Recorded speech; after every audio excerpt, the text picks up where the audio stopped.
Corinne, bonjour. Bonjour Jean-Michel. Pour commencer cet entretien, est-ce que vous pourriez vous présenter brièvement et puis nous dire quels ont été vos services, vos engagements, vos liens avec l'Église en Gironde? Alors je m'appelle Corinne Salsten, j'ai 55 ans, 3 enfants, 2 garçons et une petite fille qui est décédée à la naissance. J'habite à Martignas, mais je suis originaire de région parisienne. Voilà, où on avait de bons boulots, une qualité de vie, enfin pas une qualité, un niveau matériel de vie et social assez important. Et puis on a tout quitté en 2000 pour s'installer ici avec une simplicité de vie complètement différente. J'ai arrêté de travailler pour m'occuper de mes enfants. J'ai un peu oublié de reprendre le travail. Et j'ai bénéficié du coup de pas mal de bénévolat, enfin de temps.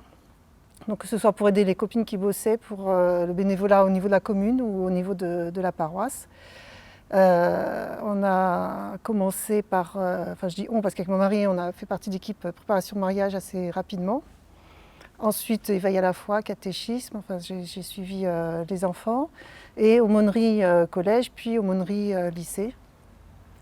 Après au niveau bénévolat, bon, j'ai passé un BTS de comptabilité après sur Bordeaux, donc j'ai suivi les comptes de la paroisse, j'ai eu des tâches bénévoles ou professionnelles en comptabilité.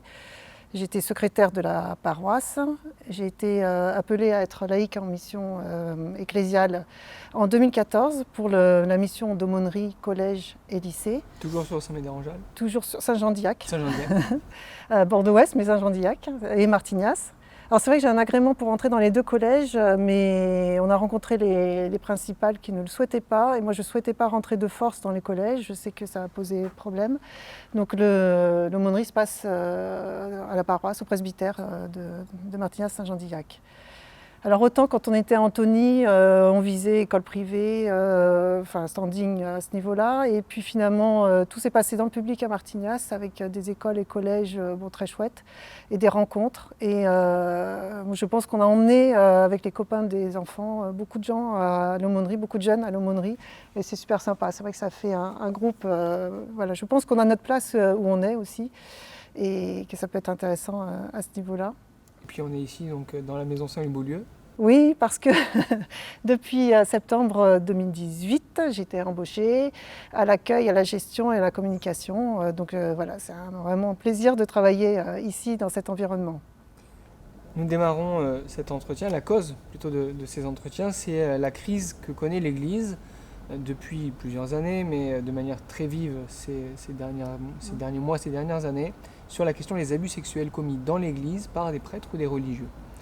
Le pape François a publié une lettre au peuple de Dieu qu'il a adressée à l'été 2018 à tous les fidèles, dans laquelle il évoque l'ampleur et la gravité des faits qui, dit-il, exigent que nous réagissions de manière globale et communautaire.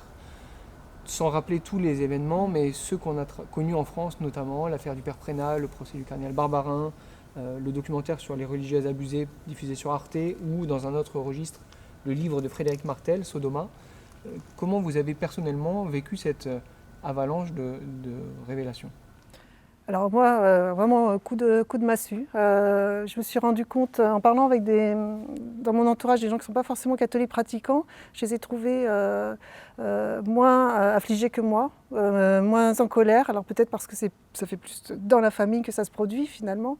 Voilà, alors bon, on est allé voir le film Grâce à Dieu et je trouve que c'est bien. C'est dommage qu'il y ait eu ce film parce que ça veut dire qu'on n'a pas pris en considération les victimes et les abus et on n'a pas su les gérer. Mais en même temps, ce film, il me marque beaucoup par ce que vivent les victimes et ça, je pense que je passais complètement à côté de cette marque à vie. Donc c'est vraiment priorité à leur état à eux.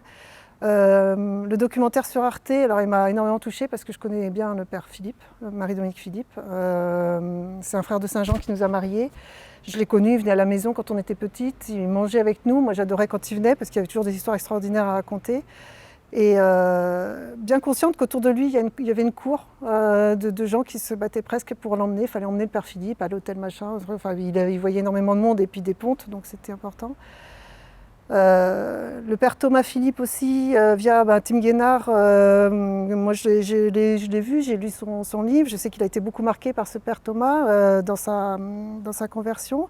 Bon, l'arche a été éclaboussée, enfin tous ces remous, Ce qui m'a le plus troublée, c'est l'histoire de l'arbre et des fruits. J'ai dit, même par rapport aux légionnaires du Christ, parce que les légionnaires que je connais, ils sont formidables. Je me dis, mais alors, les bons fruits, ils sont où? Est-ce qu'ils sont vraiment bons? Et récemment, j'ai lu le livre du père Ide sur les manipulateurs et les pervers, les personnalités narcissiques. Et il parle de tous ces fondateurs-là. Et souvent, on confond... de quel arbre parle-t-on finalement? Et ça m'a fait réfléchir, parce que moi, j'avais envie de jeter tous les bouquins du père Philippe, vraiment de faire table rase, et puis tout en me disant, il y a quand même des fruits certains. Et voilà, et l'arbre, la personne elle-même, oui, elle a certainement fait des fruits pourris, parce qu'elle est peut-être pourrie en elle-même. Bon, après, il y a une question que je me pose aussi, c'est il y a eu 2 frères dans la même famille qui ont commis ça, qu'est-ce qu'eux ont pu vivre avant, je ne sais pas, enfin bon, il y a quelque chose que je ne saurai jamais, surtout qu'il est décédé, donc ils sont décédés. Et voilà, de ne pas confondre d'arbre et l'arbre. L'arbre, si c'est Jésus, si c'est la parole de Dieu, oui, ça donne de bons fruits. Il y a des charismes que des gens pourris peuvent avoir, et c'est curieux, mais c'est comme ça. Et voilà, enfin, j'ai eu cet éclairage que je n'ai pas encore complètement approfondi, mais dont j'ai envie d'être porte-parole, parce que entre nous, entre cathos, on a tous des discussions par rapport à ça, et on est souvent très, très secs et virulents et violents, et puis on refait l'histoire aussi, même par rapport à la position de Jean-Paul II, par rapport au fondateur des Légionnaires du Christ. Qu'est-ce qu'on en sait? Est-ce qu'il savait? Est-ce qu'il ne savait pas? Est-ce que c'est vraiment important? Justement, dans ce livre, Pascal Ide explique aussi que le parcours de Jean-Paul II, pour qui les accusations d'abus sexuels, c'est une façon d'éliminer les prêtres. Donc, apprendre ça, c'était peut-être pas quelque chose pour lui qui était du vrai, mais peut-être de la calomnie. Le prêtre de la miséricorde, donc il a pu aussi... Après, je trouve qu'on prend du temps, on perd du temps, on se fait du mal à essayer de chercher le pourquoi du comment. Maintenant, on est dans une situation où il faut dire les choses. On a entendu les frères de Thésée récemment, les jésuites, voilà, maintenant c'est dit. Qui ont communiqué sur des cas connus Exactement. Dans la communauté et qui transmettaient à la justice. Voilà, tout à fait. Et c'est vrai qu'on est allé à Thésée au mois d'avril, donc c'est vrai que pourquoi aurait-il été épargné finalement? Et je crois que c'est bien, même ce documentaire sur Arte, moi je suis abonnée à Famille Chrétienne et on ne pouvait pas le louper, il était en énorme page avant. D'ailleurs, ils ont eu dans les semaines qui ont suivi des courriers de lecteurs pour dire pourquoi vous avez parlé de ça. Alors que oui, il faut en parler. Je connais des gens qui ne sont pas allés voir ce genre de film parce que, peut-être toujours avec des œillères ou pas se prendre des renseignements, pas se heurter justement à la vérité. Je crois que la vérité nous rend libres et voilà, pas s'y confronter. Comment vous avez traversé cela par rapport à vos engagements vécus, passés, votre spiritualité? Est-ce que vous avez relu aussi ces questions? En tout cas, moi, ça ne m'a pas atteint dans ma foi, parce que voilà, c'est vrai qu'il y en a qui m'ont dit, moi je vais lâcher l'Église, mais c'est lâcher le Christ. Moi je ne peux pas lâcher le Christ. Le Christ, il doit saigner tellement de tout ce qui a été fait, je ne peux pas lui en rajouter, il est là, ça ne change rien à ce niveau-là. Alors c'est vrai que moi je suis plus avec les jeunes, curieusement, qui n'étaient pas hyper intéressés par ces sujets-là, peut-être qu'ils ne se sentaient pas concernés et pas... Donc ma foi, j'aurais plus un peu tendance justement à pousser les gens à réfléchir à ça, à pas jeter le bébé et l'eau du bain. Et puis, bon, moi je suis vraiment tournée vers la miséricorde. Pour moi, un père prénat, il est à aider aussi, à accompagner quelque part. Enfin, c'est un être humain et distinguer vraiment la faute de la personne. J'avais vu la vidéo sur KTO, là, Mon père, je vous pardonne. Il y a un livre qui a été écrit et cette personne qui a été abusée, qui a refait sa vie, qui a réussi à pardonner à son abuseur. Et je suis très friande de témoignages de ce type-là, de témoignages tout court, de gens qui ont vécu des conversions, des chemins de pardon. Je trouve que c'est très éclairant. Si lui pardonne à son abuseur, qui en est, nous, pour le condamner? Et en même temps, le pardon va avec la vérité. Oui, absolument. Dans ces crises, il y a 2 crises mêlées, à la fois les crimes commis, mais aussi la non-dénonciation. Exactement. Ou le fait d'avoir volontairement caché ces crimes. Oui. Ça, comment vous avez aussi vécu cette double détente D'ailleurs, justement, dans la vidéo dont je parle, il a pardonné au prêtre, mais il n'a pas pardonné aux autorités. À qui il l'avait dit, c'était dit et redit, et le prêtre a été changé de paroisse ou de secteur. Et voilà, là c'est vrai. Oui, pour avoir aussi participé aux formations. Ça, moi, j'ai apprécié ces formations, ces propositions de formation par le diocèse, de formation aux abus, pour aussi se rendre compte de ce qui se passe, comment sont traités les dossiers qui ont été dénoncés, qu'est-ce qu'on en fait, qu'est-ce qu'on fait des dossiers des prêtres qui ont été reconnus coupables, Voilà, enfin, je ne sais pas si j'ai répondu à la question finalement, si, non, mais comment vous aviez effectivement à la fois, vous ouais. exprimiez comment vous aviez abordé la question de la révélation des crimes, mais Ouais. cette révélation ensuite de la réaction de l'Église, Ouais. l'institution ou des individus. Moi, j'étais assez fan du cardinal Barbarin parce que j'avais déjà travaillé avec des choses qu'il avait écrites, dites, etc. Et finalement, je me suis dit, non, là, ça ne va pas. Il faut qu'il s'en aille, il faut qu'il reconnaisse publiquement. Enfin, c'est vrai qu'il y a un besoin d'assumer, même si on assume pour les autres, mais d'assumer clairement, enfin, de gestes. Le pape parle d'une journée de jeûne et de prière contre les abus. Et d'après ce que je comprends, il y en a eu une l'année dernière. Enfin, j'ai entendu parler du 7 novembre. Moi, j'en ai pas du tout entendu parler. On l'a pas vécu. Pour moi, ce serait très bien que toutes les paroisses, toutes les églises de France, pourquoi pas sonnent les cloches. On l'a fait pour Notre-Dame qui était brûlée. Pourquoi pas pour ça, la cause est au moins, enfin même plus importante. Qu'il y ait quelque chose que les gens à l'extérieur. Parce que dans le reportage d'Arte, ce qui a beaucoup choqué, c'est que tout a été fait en huis clos. La reconnaissance de pardon, elle a été faite avec les personnes, les quelques victimes qui ont osé parler, les familles peut-être des victimes, puis c'est tout, ça s'est pas su, ça s'est pas... mettons ça au grand jour, au contraire, c'est noble. Si peut-être en France, on avait vraiment cette journée qui soit vraiment bien portée aux yeux et aux oreilles du public sur une journée de prière et de jeûne, ça peut être des choses révélatrices comme ça. Dernière question sur ce sujet, oui. vous intervenez en aumônerie auprès des jeunes, vous le dites. Est-ce que ça a suscité des questions, des débats, soit avec les jeunes, soit aussi avec les parents qui vous confient ces enfants? Pas tant avec les parents, mais entre animateurs, oui. On est beaucoup plus vigilant quand on fait des réconciliations, quand on quitte une église, soit il n'y a plus personne, soit s'il y a le prêtre qui reste avec un jeune, on reste avec lui, ou je dis un prêtre, ça peut être aussi un autre laïc évidemment. Oui, je pense qu'on a plus...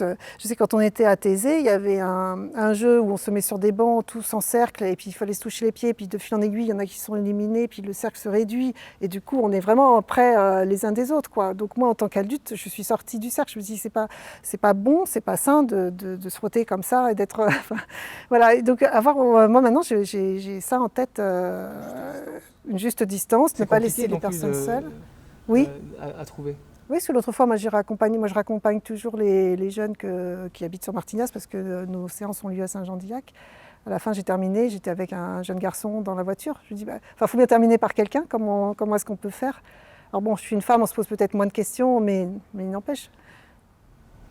Le pape François, dans cette lettre au peuple de Dieu, très rapidement relie la question des abus sexuels aux abus de conscience et aux abus de pouvoir. Et il nomme ces abus de pouvoir dans l'Église, il parle du cléricalisme. Et il dit combattre les abus sexuels, dire non aux abus sexuels, c'est dire non clairement au cléricalisme. Ce cléricalisme qui, dit-il, peut être le fait de clerc ou de laïc. Oui. Comment ce terme, cette question des abus de pouvoir dans l'Église, il résonne aussi, comment vous avez accueilli cette annonce d'un combat contre le cléricalisme? Oui. Je trouve que c'est sain. En même temps, moi, à mon niveau et localement, je ne suis pas très marquée par ça. Parce que dans notre secteur pastoral, on a eu un prêtre qui est parti, qui était malade. Ensuite, on a eu pendant 1 an des prêtres de remplacement. Ensuite, pendant, je crois, 1 an, un spiritain qui est venu. Et ensuite, pendant 3 ans, un prêtre qui est parti à la retraite. Enfin, il y a un tel renouvellement.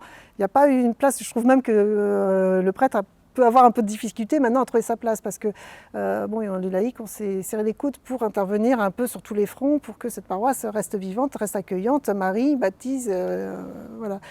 Donc il n'y a pas de problème de pouvoir à ce niveau-là. Mais c'est vrai que ça peut être aussi les laïcs qui ont... Moi j'ai à cœur qu'on laisse la place.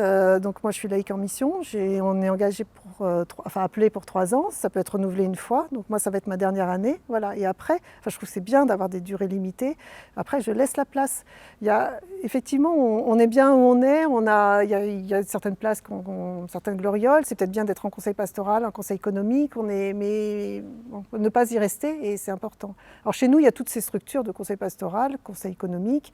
Depuis le synode, ça c'est génial, parce qu'on a tenu à être en septembre, l'équipe, on nous avait demandé d'être à 6, je crois qu'on était 8, on a vraiment tenu à être présents, et depuis on a continué cette petite équipe qui s'appelle Missio, qui entoure le prêtre plutôt, et qui est force de proposition sur la paroisse. Et c'est pas lui tout seul, il propose, chacun propose, on en discute, on en débat, on fait pas. Voilà. Et c'est vrai que c'est important et c'est vraiment partagé. Mais c'est vrai qu'il y a aussi des laïcs qui ont cette demande et pourquoi c'est pas l'Église qui nous dit comment voter, et pourquoi c'est pas l'Église qui... Non. Sur ces initiatives, est-ce qu'au sein des aumôneries aussi, vous voyez une manière d'avoir assumé des missions qui ont permis de partager cette question du pouvoir? Alors par la force des choses, parce que ça ne se bouscule pas au portillon. Moi j'ai des animateurs qui finalement sont peu pratiquants, sont peu dans le moule, dans mon moule on va dire, et c'est très riche. Ils sont porte-parole d'une autre façon. Ils emmènent d'autres personnes, ils ont une autre façon de faire. On a fait une recollection samedi dernier, c'était intéressant parce que vraiment ils apportent, si on fonctionne qu'entre nous, c'est vrai que ça se sclérose un peu, on ne sort pas et on rejoint plus les préoccupations des gens parce qu'ils sont plus représentatifs que nous de la problématique du monde. Donc oui, c'est partagé. Et les jeunes, il n'y a pas je crois, de malaise par rapport à ça. En tout cas, je n'en ressens pas. Peut-être que je ne le vois pas. Mais Pour finir sur cette question, le pape François a dit à plusieurs reprises, et dès le soir de son élection, qu'il devait son nom à saint François d'Assise. Et saint François d'Assise avait reçu un appel en son temps, celui de réparer l'Église. Va et répare mon Église. Selon vous, à quelle échelle aujourd'hui est-il urgent de démarrer le chantier? C'est un besoin, réparer l'Église, c'est sûr. C'est en s'ouvrant un maximum à toutes les souffrances dans l'Église, parce que pour réparer, il faut aller faire le tour du chantier, et si on reste à ce qu'on constate, on répare des petites choses, mais pas suffisamment.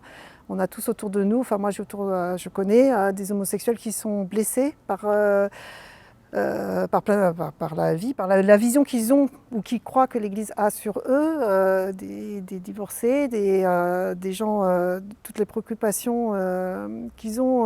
Oui, il y a besoin de s'y confronter, même justement pour avoir nous notre opinion. Moi j'aime bien voir avec les jeunes ce qu'ils regardent sur YouTube. C'est vrai que leur réseau d'information est plus du tout le même que la mienne, donc aller suivre pourquoi ça t'intéresse, pourquoi... C'est vrai que ça m'est arrivé, moi j'ai beaucoup aimé, c'est sur un autre registre, mais le livre des entretiens de Monseigneur Gobillard avec Thérèse Argot. J'ai trouvé personne autour de moi qui l'avait lu, ce livre. Certains m'ont dit, non, il paraît qu'elle parle de masturbation, donc on n'a pas... Voilà, mais il est hyper riche, je me suis régalée de ce qu'a pu dire Monseigneur Gobillard sur la chasteté, c'est très inspirant, c'est très ouvert, c'est important de réfléchir à ça et pas rester sur ce qu'on a pu apprendre, ce qu'on ressent ou ce qu'on vit chez soi. Et sortir les jeunes, ça rejoindra sûrement les questions qui suivent, mais les jeunes, ils sont demandeurs on peut mettre la barre très haute et les faire avancer, les faire réfléchir sur tous les sujets possibles. Dans la deuxième partie de cet entretien, nous abordons l'annonce de l'Évangile. Cette annonce de l'Évangile, dans le contexte qu'on a évoqué, ce contexte d'une Église qui traverse des crises, est-ce qu'il reste fondamentalement le même ou qu'est-ce qu'il change, qu'est-ce qui doit être changé dans cette annonce de l'Évangile selon vous? Alors cette question m'a fait réfléchir, parce que je me dis, mais avec les jeunes finalement, comment est-ce que j'annonce l'Évangile? Ces paroles qu'ils n'écoutent pas beaucoup, moi les miens, ils vont rarement, les jeunes dont je m'occupe, vont rarement à la messe, on se retrouve vraiment au compte-gouttes, donc ils n'entendent pas vraiment. Et en séance d'aumônerie, on est beaucoup plus autour de leurs préoccupations. En fait, je pense qu'il faut, pour annoncer le Christ, il faut le vivre. Et on fait ça avec nos moyens et à notre façon, et avec nos faiblesses et notre simplicité, bien évidemment. Mais je pense qu'ils ont à cœur de trouver d'abord des témoins et ensuite aller un petit peu plus loin et creuser. Ça me faisait penser à une phrase de l'abbé Pierre, là, si quelqu'un a faim, avant de lui parler de Jésus, tu lui donnes à manger. Et j'ai un peu ce sentiment-là avec les jeunes, ils ont plein de préoccupations. Ils viennent pas en nous disant toc toc, qu'est-ce que je fais avec la pornographie, qu'est-ce que je fais avec la drogue. Et c'est nous qui allons devant, mais on voit bien que ça fait partie de leur vie et de bon, la planète, les problèmes écologiques, etc. Donc finalement, je me dis, alors est-ce que c'est un tort? Est-ce que j'ai des choses à rattraper par rapport à ça? Enfin, c'est un bon sujet de réflexion. Voilà, avant vraiment cette annonce de l'évangile, c'est en vivre, les rejoindre et après voir peut-être effectivement les réponses de ce qu'on trouve dans la Bible par rapport à ça, mais on n'en est pas encore là. Et est-ce que l'Église est audible? Vous évoquiez la pornographie par exemple, ou d'autres questions. Est-ce que l'Église est audible sur ces questions aujourd'hui? Ben, en fait, l'Église, alors c'est qui l'Église et c'est quoi? Voilà, moi, aux lycéens, je leur fais écouter Aimer en vérité, la conférence du Père Grosjean. On l'écoute et on en discute. Et on ne prend pas tout à la lettre comme dans tout, mais je trouve qu'il y a des choses qui sont vraies dans ce qu'il dit. Il y a peut-être des choses discutables aussi, forcément. Donc pour moi, c'est audible. Récemment, en ensemble pastoral, on a été à une soirée sur la théologie du corps. On a rencontré un couple de jeunes qui ont parlé et je voyais bien qu'ils étaient rejoints par ce qu'ils parlaient. C'est la théologie du corps selon Jean-Paul II, donc c'est quand même l'Église. Mais c'était du concret. Lui a témoigné de sa plongée dans la pornographie à un moment donné, du problème et du mal que ça lui faisait. Et voilà, ça c'est l'Église aussi qui parle de ça. C'est vrai qu'on souffre de ce cliché, parce que l'Église, on ne sait plus bien, si on parle manif pour tous, si on parle d'homophobes, il y a des clichés qui sont faits comme ça, qui ne sont pas vrais, qui ne sont pas... en janvier, pour la première fois de ma vie, enfin, on a été en couple à l'Université de la Vie à Vita. Bon, ça se passait ici, c'était pratique et j'avais quelques réticences. Moi, j'ai trouvé que de la bienveillance et une écoute des souffrances. Et je me dis, mais il n'y a rien à dire. Cette église-là, oui, elle est audible, elle est voilà. Sur l'annonce de l'évangile, vous qui êtes avec des jeunes, justement, le pape s'était adressé à des jeunes au JMJ à Rio, Oui. au Brésil, en 2013, et il leur demandait d'être à contre-courant, d'oser être révolutionnaire, d'oser se dire catholique dans un monde où effectivement ils peuvent apparaître à contre-courant. Comment vous le voyez aujourd'hui, vous, avec les jeunes que vous voyez? Est-ce que ce sont des positions faciles des fois ou Alors, ils ne le sont pas forcément d'emblée, bien évidemment. D'ailleurs, nous non plus. En tant qu'adultes, on peut leur donner la leçon, mais être à contre-courant, ce n'est pas évident. Mais par contre, moi, ça m'a boosté parce que alors dans la lettre du synode des jeunes, il parlait de superficialité. Et ça leur a plu. C'est des mots qui leur parlent. Ils sentent bien qu'ils sont, quelquefois, et ils sont, eux, dans la superficialité. Ils sont capables de beaucoup plus que ça. Et donc, on est venu ici aussi écouter la conférence de Martin Steffens. Bon, je pense qu'elle leur a passé un peu au-dessus, mais c'est pas grave. Ils viennent chercher, ils viennent s'abreuver. Il ne faut pas avoir peur de proposer des choses comme ça. Donc, être à contre-courant, oui, par rapport à l'écologie aussi, ça leur parle. Et voilà, oser commencer à changer dans leur façon de consommer. Je pense que ça va être une génération qui va être confrontée à ça. Et moi, j'ai l'impression qu'ils osent. Peut-être qu'on leur fait pas assez confiance, mais... En quoi, sur ces questions, eux aussi annoncent l'évangile? Parce qu'on le prend dans un sens où... Par rapport à vous annoncez l'évangile, mais voilà, est-ce que vous vivez des fois des allers-retours sur ces questions? Alors ça va être... alors est-ce que c'est l'évangile? Je ne sais pas, mais ça va être l'attention, déjà l'attention à sa planète, l'attention à la surconsommation, l'attention à qui fabrique mon téléphone quelque part au bout de... Bon, même si j'utilise forcément, mais ça va être des réflexions comme ça. Dans mes relations aux autres aussi. Alors c'est pas forcément directement l'évangile, mais c'est des choses qui font... Dans ma façon de m'habiller, pourquoi est-ce que... quelle résonance je peux avoir? Et là, oui, moi je constate des choses qui évoluent. Le lien direct avec l'évangile, je sais pas, c'est une bonne question. Pour finir, nous évoquons un texte paru au printemps 2019 du pape François, une autre exhortation apostolique, Gaudete et Exultate, réjouissez-vous et soyez dans l'allégresse, qui parle de l'appel à vivre la sainteté dans le monde actuel. Dans ce texte, le pape parle de la sainteté de la porte d'à côté. Vous, ce terme de sainteté, qui peut des fois sembler grandiloquent, est-ce que vous voulez te poser un moment? Qu'est-ce qu'il évoque pour vous? Comment il a résonné dans votre vie? Alors pour moi, la sainteté, j'ai vécu avec, non pas parce que je le suis, mais parce que j'aimerais l'être, C'est pas un problème quand j'étais gamine, je lisais beaucoup les livres sur les saints, c'était l'ancêtre des bandes dessinées, on va dire, avec tous les saints qui faisaient des choses extraordinaires et je trouve qu'il y a des témoignages, encore une fois, moi je suis beaucoup sur le témoignage des Saint-Martin, pourquoi mon fils s'appelle Martin, c'est vraisemblablement aussi à cause de ça, tout ce qu'il a pu faire. Donc l'appel à la sainteté, pour moi c'est vraiment, par contre mon idée évolue.